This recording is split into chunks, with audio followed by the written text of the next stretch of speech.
Niveau évolutivité, on a donc accès à la mémoire et au disque dur, donc mémoire très classique, on peut y accéder sans problème pour remplacer le giga fourni par une barrette de 2 gigas.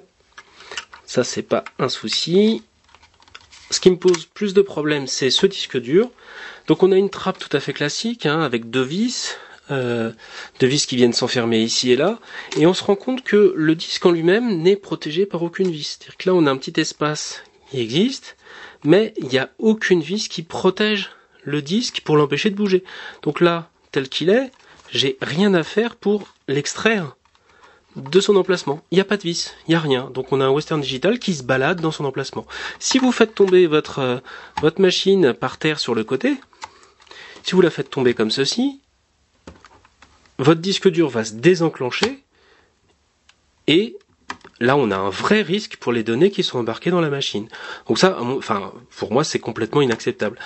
C'est impossible de proposer une machine aujourd'hui, surtout un netbook qui est quand même censé beaucoup bouger, beaucoup voyager avec vous.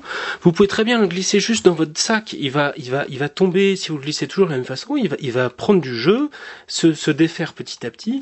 Et un jour ou l'autre, il va se défaire complètement de la machine. Et là, ça va être, si vous faites un petit marathon avec, vous courez pour attraper votre métro, votre train ou je sais pas, vous avez un disque dur qui risque de perdre toutes ces données. Alors on sait bien que sur les netbooks, c'est pas la peine de sauvegarder des données importantes, vaut mieux faire des sauvegardes en ligne, etc. N'empêche que proposer une machine avec un disque dur qui se balade sans aucune protection, sans même une toute petite vis, Acer est bien plus malin. Acer utilise les deux vis qui sont ici pour bloquer le disque dur en même temps qu'on referme la trappe.